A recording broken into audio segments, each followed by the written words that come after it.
سلامونه او احترامات قدرمنو افسر افغان ما نن زه ناست یم د یو ځانګړي کردار سره.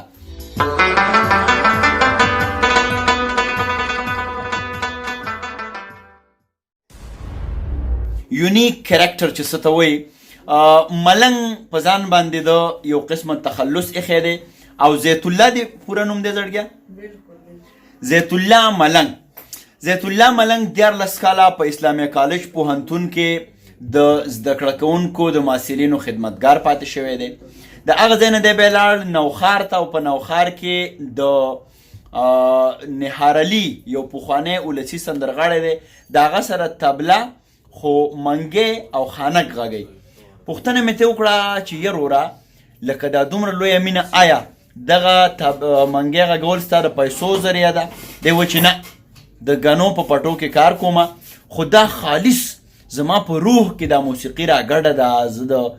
منګي سره او د دغه هغې سره خانک هم دی غږوي، وایي د هغې سره مینه لرم. سیده ساده انسان دی او ښکلې ښکلې خبرې کوي. ملنګ جانه دا راته ووایه چې دلته خو په موسیقۍ پابندۍ هم دي، خلک حوصله هم ماتوي د خلکو څوک چې د موسیقۍ سره مینه کوي. ته څنګه د زړه سره په دې کې د طبلې سره او د منګي سره مینه ساتي؟ زه خو خپله دغه شوق کوم، زه خپله ساده غونته جونګړو سره هغه سره خو پکې محفل کې دغسې راووتم چې بلکې زمونږ دانش استاذ او ډېر طبلې مار او دغه ورسره تېر شو. زه هغې سره یو ورځ کېناستم چې کېناستم هسې په پولې ناستم بلکې واړه هم ناستو زه هم ناستم، ما هغه شی واورېدو چې هغه شی ما واورېد هغې ما له ډېر خوند راکړو. مې چې زه دومره اوچت د ده سر ته ونه رسم خو د ده دې خپو ته د منګي ته ځان ورورسوم، نو هغې ته ما ځان ورورسولو. اوس لږ لږ اخته یم پریکټس پکې کوم، څه زده کړه مې کړې داسې لږ لږ دغه ویلی شم، هغه ځان جوړوم را جوړوم. خو لکه خپل ځاني ما دا دغه وکړو چې زه پیسو ته لاړ نه شم، زه هم د دې کلي په ماحول کې پاتې شم، لا د چا حجرې ته جوړ نه شم، لا چېرته بل څه ته جوړ نه شم. لکه ځان له په خپله جونګړه کې ناست او ځان له میډیا ته مخامخ نه شم. میډیا ته هم نه مخامخ کېده غواړي. خو دا تاسو دا مخ ته رالی او بیا تاسو سره دغه لیدل کتل وکړه. خوشحاله اوسې، ډېره مننه دې کوو. نو زړګیا لکه سړی هم غریب سړی وی چې د ګنو په پټو کې کارونه کومه نور ځان له، او بیا هم لکه د شپې شپې روکې په دې نیمو نیمو شپو خو لیوني کور ته راځي. لکه دا کم تحریک دی، کومه جذبه ده یا کوم سکونډاري دي چې ستا وجود کې تا ته میلاویږي او ته د موسیقۍ طرف ته منډه کې؟ زما دا دغه وي چې زه په خپله باندې بلکې زمینداري هم شړم، زمونږ والد صاحب هم زمیندار دی، خو لکه هغه هم ما ته داسې دغه راکړو بلکې داسې دغه یې راته راکړو چې بلکې ما ته یې داغونه هم راکړل چې ته د حجرو کې کښېنې او بلکې دغه کې کښېنې دا شیزونه ته ولې کښې. زه منې نه شوم، داغونه یې درله درکړه؟ او زه منې نه شوم، خو زه منې نه شوم، زه هغې ته بیا هم را څرګند شوم. خو لکه ما دغه د پلار هغه دغه پټه وساتله چې زه میډیا ته مخامخ نه شوم. میډیا ته مخامخ نه شوې؟ خو بس هغه خپله ملنګۍ کې اخته یم. د داغونو نه پس ولې خلار نه شوې د دومره یارې نه پس؟ بس دا یو فن و چې بس اخته یم ځان لی کلار کلار تېنه خلم انجوی کوم. واه واه واه قدرمنو، مینه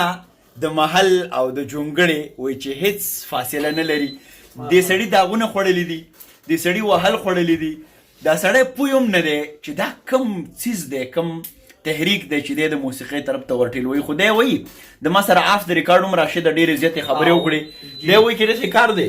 چې څه چل دی وایي نه صبرېږم دی دغه هنر نه. دین دا معلومیږي که نه راشده چې د انسان لکه پیدایشي څه جذبې څه جبلتونه داسې هم دي چې دا بعضې څیزونه ډېر عین فطري وي.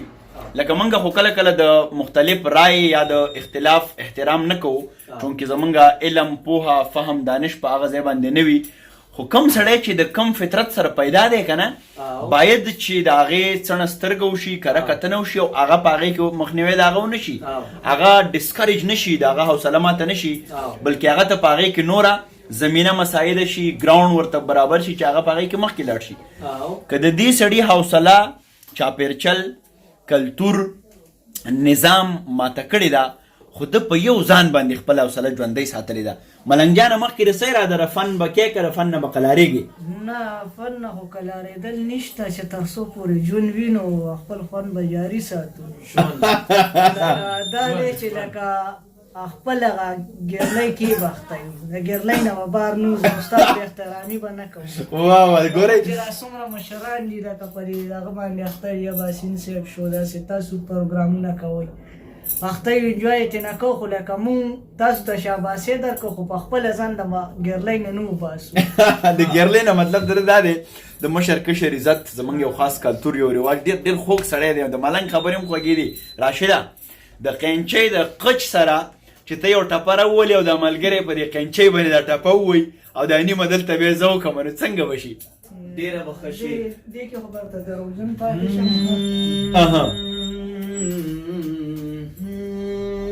آی های آی های زړګي داغ آی های د داغونو خبرې تام شروع کړې زړګي داغ داغ بدرل درکما او کد بیننګ یار دی بیا محتاج کړما آی های ملنګ اوري بالکل او ملنګ دوا غټه دیو کړې واه یو د خیر واغست بل دی وکړل د دنونا جانا نستا کستا په یارانا کې لکه تنظره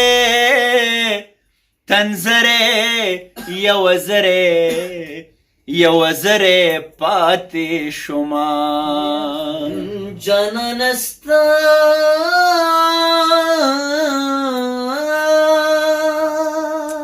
ای های جانا نستا کستا پیغوریا که سترګې مې ټیکړې په زړه خوشاله شوما په تهمت ما کما شرمېږه یاره پخو ځوانانو پسې تله کتل وی تهمتونه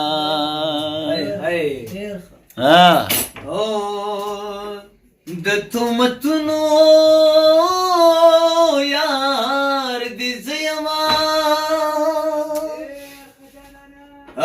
د تهمتونو یار دې زه یما د سپینې خولې یاران دې نور او نور ساتلی دینا جنې کټوکې د بخمل دې یار نسمن دې په جړا د ملکازي پکټ د جنازې مې غوړېدلې وې کنا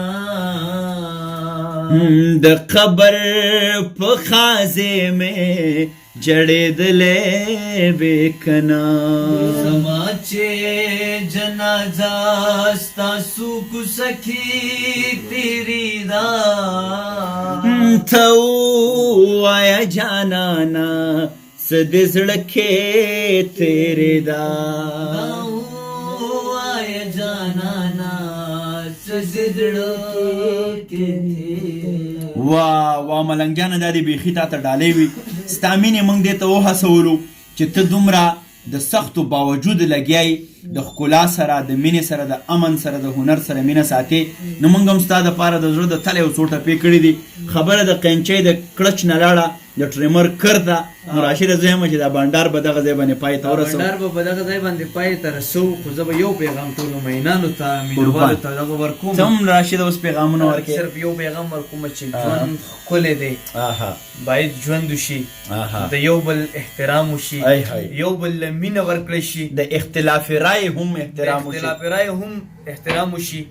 او بل یو بل ته که ما او تا یو بل ته ستغې سپورې ووایو